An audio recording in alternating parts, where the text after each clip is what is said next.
Hello, everyone, and welcome to Riverside Theater's Backstage Chat, a podcast where we get to talk to some of the talented artisans who work on our shows. Led by producing artistic director Alan D. Cornell and managing director John R. Moses, Riverside Theater is the only professional theater on Florida's Treasure Coast. Today, I'm so excited to speak with Gayle Seay, artistic director of Stages St. Louis, and the director of our production of Jersey Boys, which will play on our Stark stage from January 2nd through the 28th as part of our 2023-24 season. Whew. That's a lot. That's a lot. Hello, Gayle. Welcome. Hello, yay. So, Jersey Boys. Jersey Boys. For those few people who might not know about the show, what is the premise of it?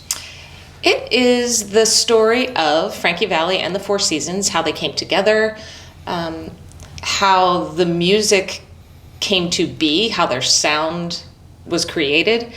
And there are so many hits in this show of them that the first time I saw the show, I didn't know what I was going to see, to be honest with you. I was going to see a friend, and I thought, oh, this will be fun.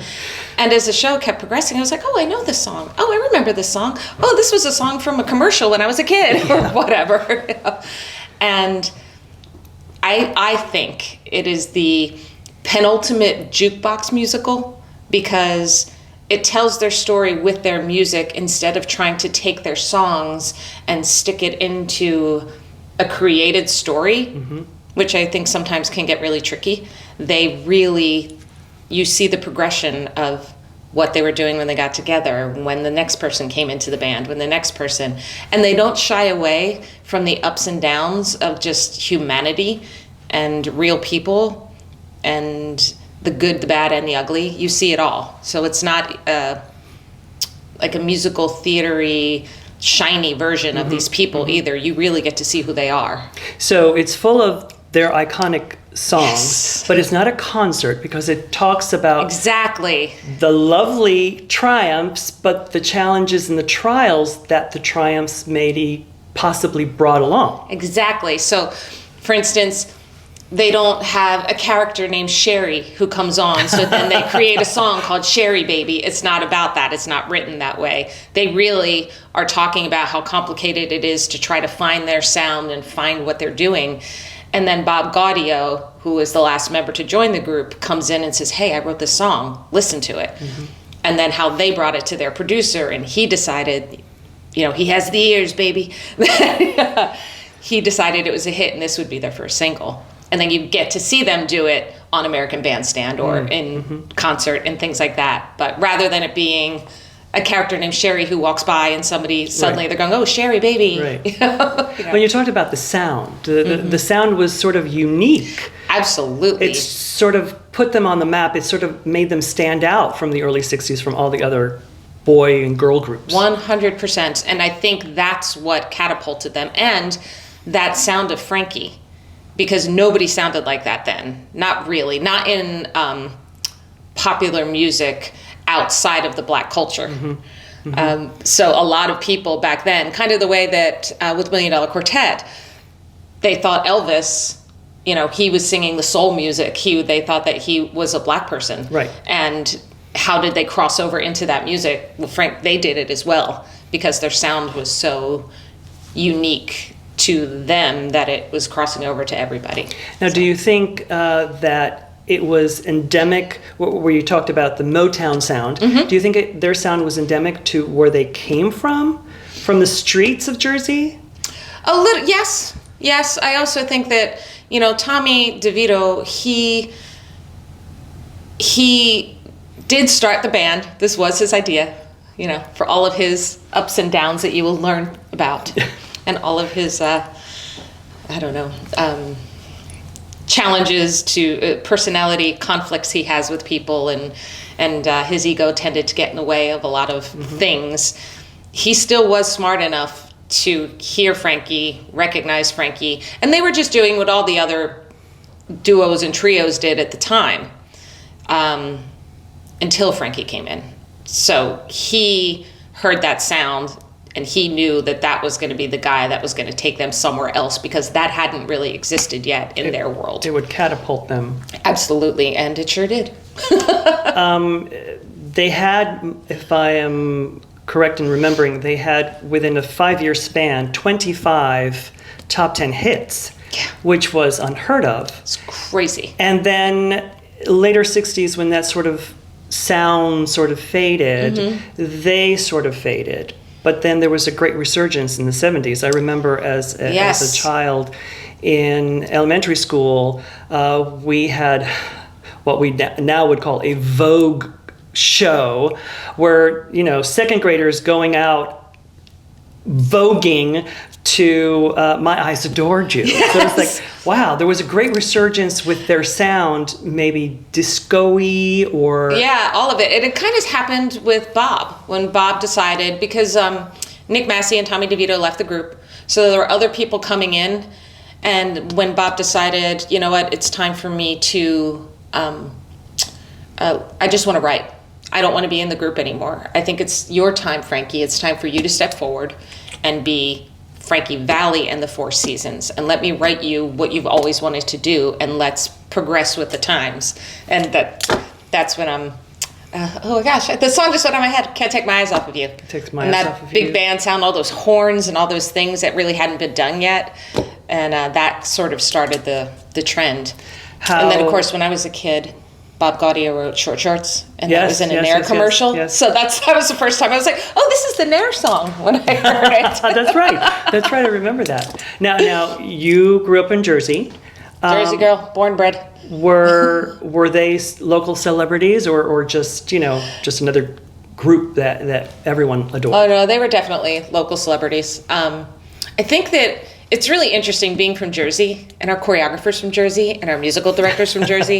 There's something about being from Jersey that really is this unspoken bond with people, that when you meet someone and they're from there, something happens that you're like, okay, you're my people. And it doesn't matter anything, like your politics, your religion, your race, like all of that goes out the window. There's something about a bond of Jersey people that is true and real. You're Jerseyites first and foremost. It's true, and I think, you know, Jersey gets a bad rap for a lot of reasons, but if you actually go and spend time there and you see how many unbelievable people came from there, it kind of proves that there's something special. You know, there's something in the water. There is in lots of places, but there really is in Jersey, particularly with musicians.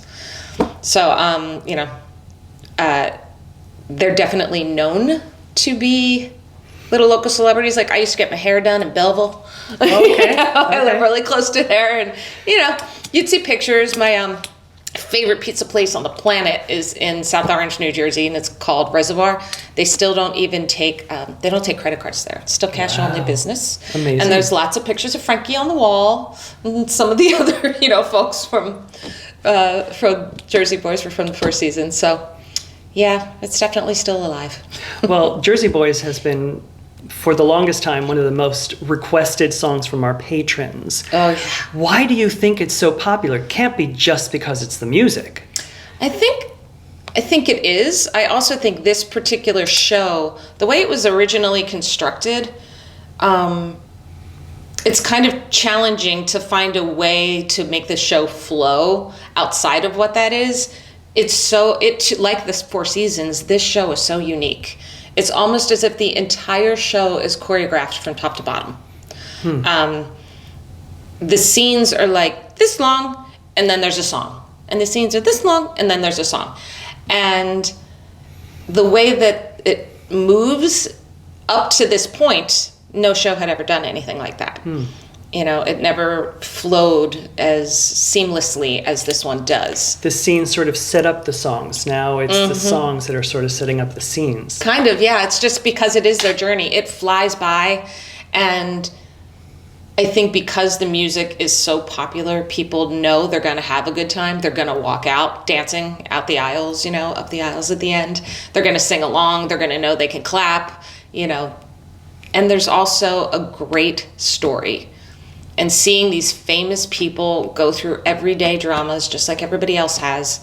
And I think because they peel back the layers of human beings and how hard it is to do what they're doing and maintain their lives and try to keep their own sanity in ways that, you know, perhaps you don't agree with, but it's how they had to get by. And then by the end of the show, to watch them look back on their lives and talk, you know, have a moment to say what they did. Was it good? Was it bad? You know, it doesn't so much to it. The show doesn't sanitize your life, and if anything, it sort of makes them more real people. Absolutely. That one can relate to. Absolutely. Now you've brought together an incredible team. Tell us a little about the team that is working with you to create the show. I'm so excited. I don't know, like Dina DiGiacinto is the choreographer. She is somebody that I met on the European tour of 42nd Street in 1997. We've been friends ever since. We've worked together a lot. She choreographed a production I directed last year, and she is, again, a Jersey girl, an Italian girl, knows the world, knows what this is, and part of, you know, the Jersey boys have their family. She's part of my family. And knowing how well we work together and see things and put things together. And she's worked at Riverside as well, so I love that. Kind of talking about family, like bringing family back home. Michael Keisch, the musical director, he was musical director of the tour and many regional productions of it. And he has an inherent knowledge of things, like from doing it so much, and from the very beginning, learning from the people that created the show. So he has had the opportunity to sit with all of them and say, so this is why rhythmically this happens like this. This is why this number is sung like this. This is why, and that's information that I could never have, you know. And then my associate on the show, Aaron De Jesus, he had done the show for 10 years. Amazing. It was Joe Pesci in the Vegas company, and then he moved up into Frankie Valli. And he, too, has these remarkable, amazing stories that he learned from the horse's mouth. Like, he met all of these guys. They've all talked to him about the various things that have happened and learning the legend of it all from the very beginning. While this is not a remounting by any stretch of the original production, some of the things that he can tell us about the people absolutely infuse the actors with something that no one else could know. Absolutely. You know, and when you hear it from the originators directly, then it's your job to then share that with those around you. Yes, and while it's not the same, we're honoring what it was and still letting the actors find their versions of the character, but knowing like, that's really interesting that happened. How can that help me find this moment maybe in a different way? You know, it's so exciting. And our costume designer, Brad Musgrove, I've worked with before, he does unbelievable work, and there are a million costumes in this show because of how I said it's a scene, and then there's a song, and then there's a scene, and then there's a song. Well, all of those scenes take place in different places. So every actor on stage, save for the Four Seasons, play a bunch of characters. They move all the furniture, not really crew members. I mean, the crew members, of course, do the big pieces, but when the chairs come out and the, you know, desks and the glasses and the bars and the banquettes and the cameras and all of those things are all actors doing that. And then for every scene, there has to be a team of incredible dressers backstage who have to quick change everybody. There used to be one change in the show, I changed it a little bit, where somebody had 8 seconds to change a full costume and wig. So, impossible. I know, but they did it unless every night. You're magical or something. They used to, inside tip that Aaron told me. So when he was talking to a character on stage with his arm around her, on stage he'd have to unzip her dress because she could be taking it off as she ran off stage to throw on the other dress as opposed to getting off, unzipping it. Well, that's amazing. Like all the things you have to figure out. I'm looking forward to another podcast where we'll talk to Frankie and the boys, the other boys. Love those boys. So, and most of them have had experience with the show, which is cool, because we do have a very limited time in rehearsal here to put it all together. It was very, very helpful to me to handpick people that I already knew, because some of them haven't done the roles, but I knew how they worked and I knew who they were, and I worked with them in some capacity before, to be able to know, like, okay, this is the kind of human being I want around me, because this is going to be hard. You know, I said it to them the first day of rehearsal. This is going to be hard, period, end of story. It's going to be rough. It's going to be a lot of hours. It's going to be a lot of brain power, but we're going to have so much fun because it's such a nice group of people and human beings. So some of our listeners might not understand that all it is a 3-week process of rehearsals before the show opens to the public. Yes. 2 weeks are in the rehearsal hall, and that third week is on stage, a sort of stop and start from the beginning of the show, so that all the technical aspects can be put in, the lights and the costumes and the scenery that's moving in and out. So there's a lot of pressure on you and the cast to get everything done, because 3 weeks later we open to the public. And we've been here now. I've been here 1, 2, 3 days, and we've done a quarter of the show already. Amazing. Like, because you have to. There's just not time. And then it's been kind of fun because this cast has been so incredible that yesterday I was actually taking like little acting notes. It wasn't about make sure you get that on faster, move over there, get out of the way, be safe. You know, it was like, oh, okay, they're all, yay. It's the subtleties now that you're putting into it. Yeah. And I'm lucky with this group of people because I'm going to be able to do that. Well, and I think it's really going to be incredible. People are going to be wowed without question. Excited. And your props department here, and your scenery and your stage management. Oh my goodness, they're amazing. I'm really just been bowled over. And as someone who runs a theater company somewhere else, I've been like taking little things in my head going, ooh, that's a really good idea. We should do that. I have to admit it. It's true. Now, this is the first time you're directing here at Riverside, but you have a long history with Riverside. And we joked the first day I saw you, because although we've known each other for years, it's just through phones or email, so we've never met in person. So what is your history with Riverside? It's really interesting because in a very like circuitous, is that the word, way, Riverside has been in my life in ways that I wasn't even really aware of until I came back here.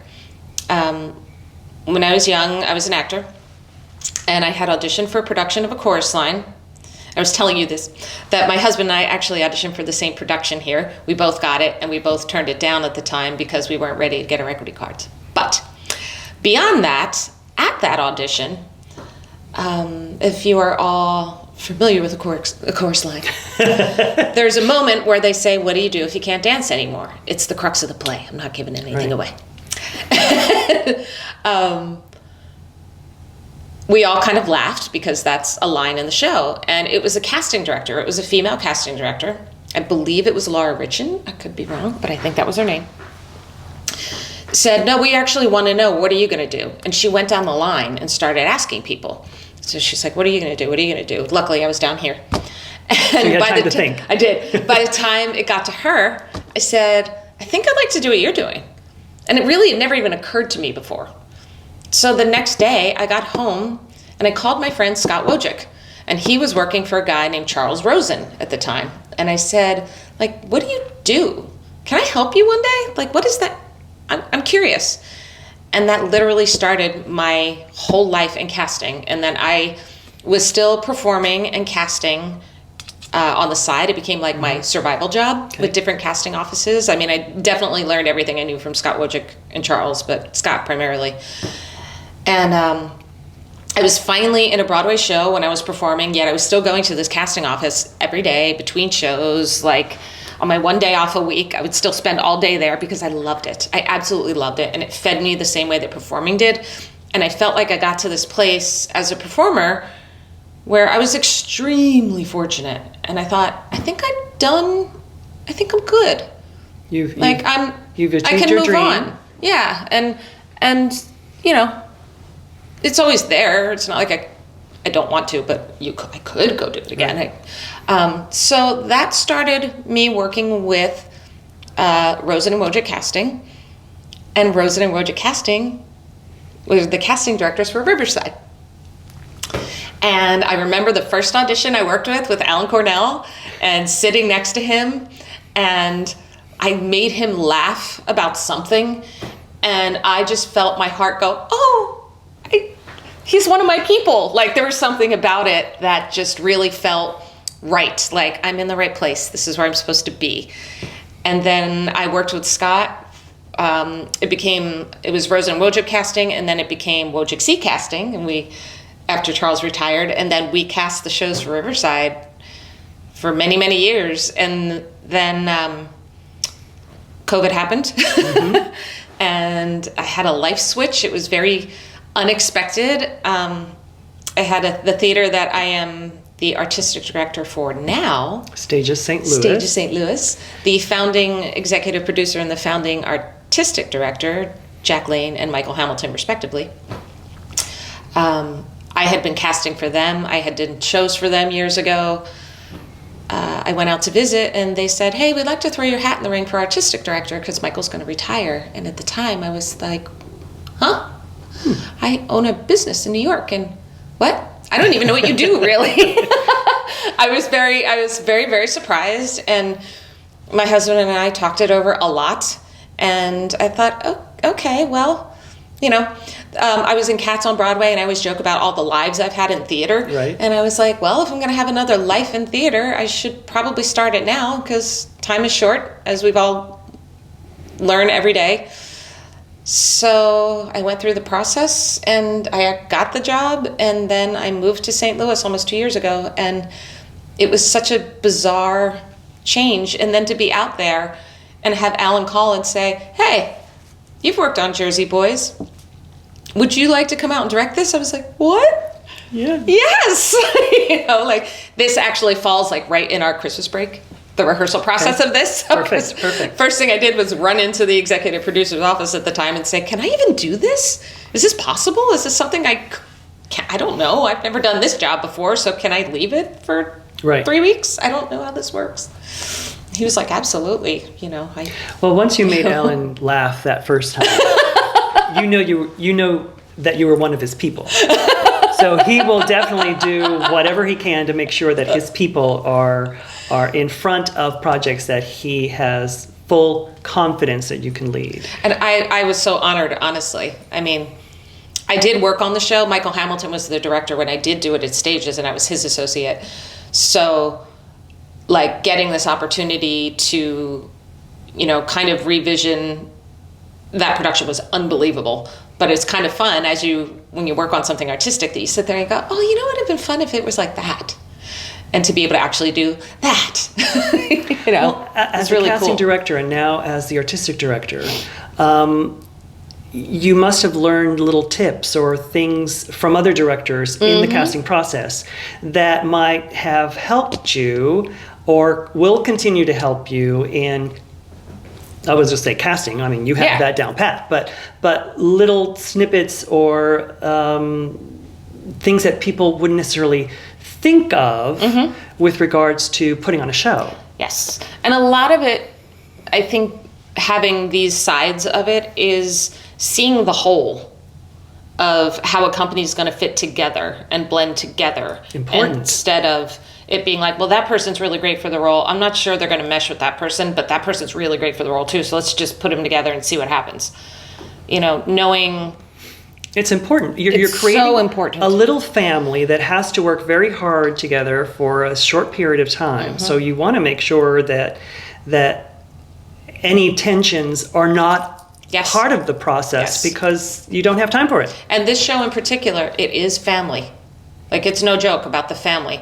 I heard a story, one of the stories Aaron told me, about Stanley the cop who's in the show. Well, apparently Stanley the cop is a cop that they knew. Oh. And I guess Stanley's family was having some financial issues. So they put Stanley's name in the play so that he could get money. Oh, how wonderful. They really take care of each other. It's not a cliche. Family is family, And to this day, Bob Gaudio and Frankie Valli have their deal is on a handshake. Nothing is written down to this day. How Nothing was wonderful. ever written down. I wonder if that's part of the Jersey. It is. It's like that bond. It is bond. like your word. You say something, that is your word. There are things you do and things you don't do, and that is one of them. It's like you keep your word. Well, you were talking about how many opportunities have come up in the theater. For you, you were also a co-producer of a comedy that opened this season on Broadway called The Cottage, and it starred Eric McCormick from Will and Grace fame, and it was directed by Jason Alexander, from Seinfeld. How was it working with them? How did this opportunity come together? Yes. So my history with The Cottage has been about 10 years in the making. My good friend Sandy Rustin wrote the play. I had met Sandy when she was an actress, and those connections. it's true. And I cast her in her first Broadway show, and then the show fell through. And speaking for Sandy, she went into a deep depression and started writing, which is like the greatest thing for the theater community. Yeah.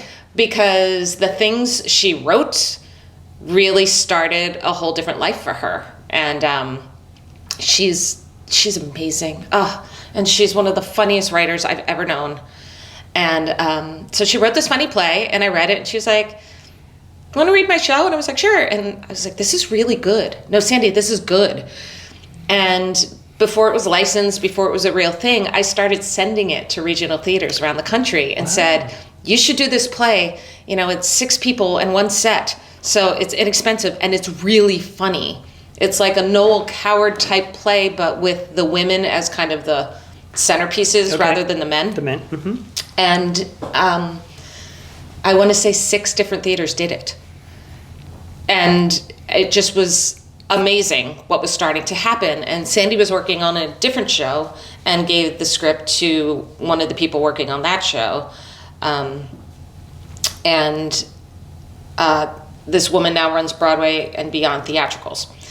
And she kind of started spearheading it because I had 20,000 other jobs I was doing.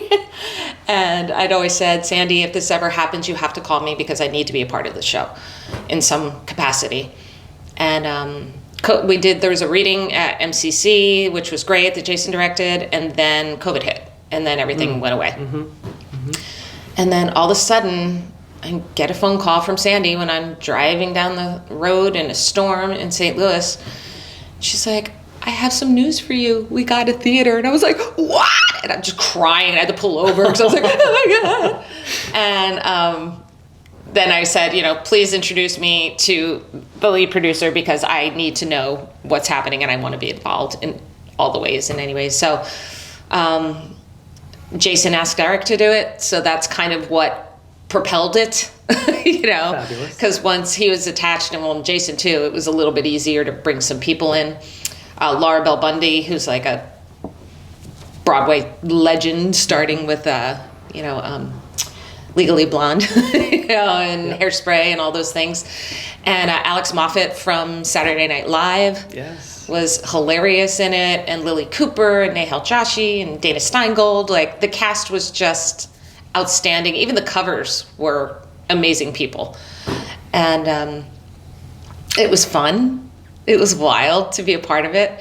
And I love that this producing company is thinking outside the box, because they specifically only planned a limited run so that they can take it and put it on tour. Perfect. And then once it tours, the regionals will have options to do it as well. But the thing I liked as a producer was that the capitalization for the show also included the tour. Because usually when you invest or you produce a Broadway show, you do just Broadway, and then they recapitalize to rebuild the set, rebuild things so it's tourable. They built the original one so it was tourable, and that was so smart. Wonderful. So that it could actually get the investors' money back quicker.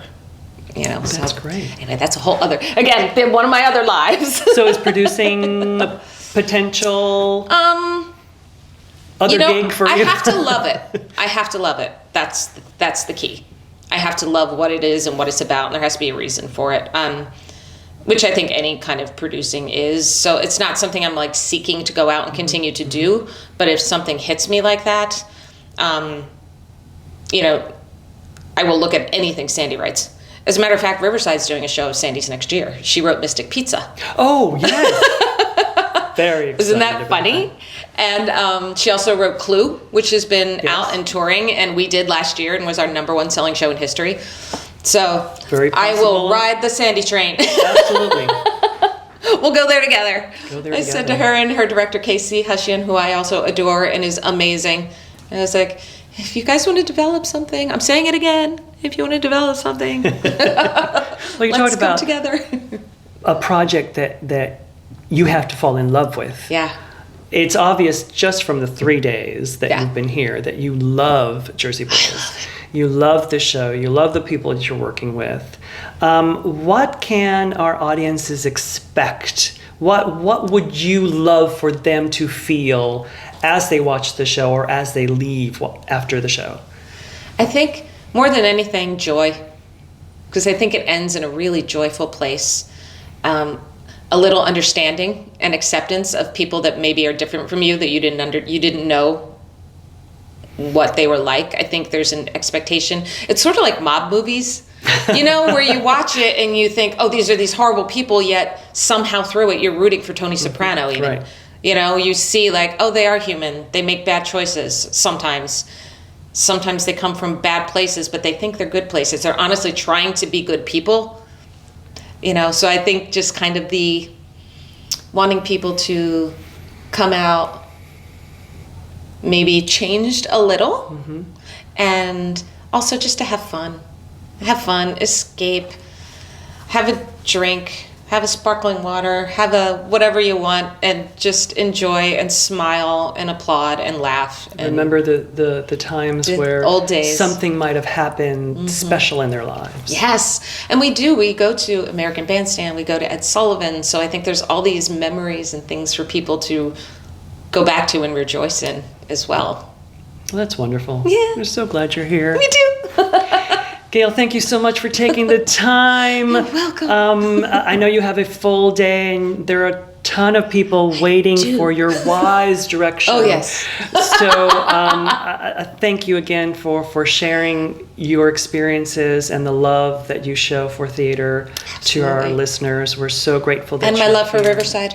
And your love for Riverside. Thank you. I'm sure our audiences are excited to see what your vision will be on stage. So Me too. Thank you. Thank you. Thank you, everyone, for listening to this episode of Riverside Theater's Backstage Chat. Until next time, I'm Oscar Sayles.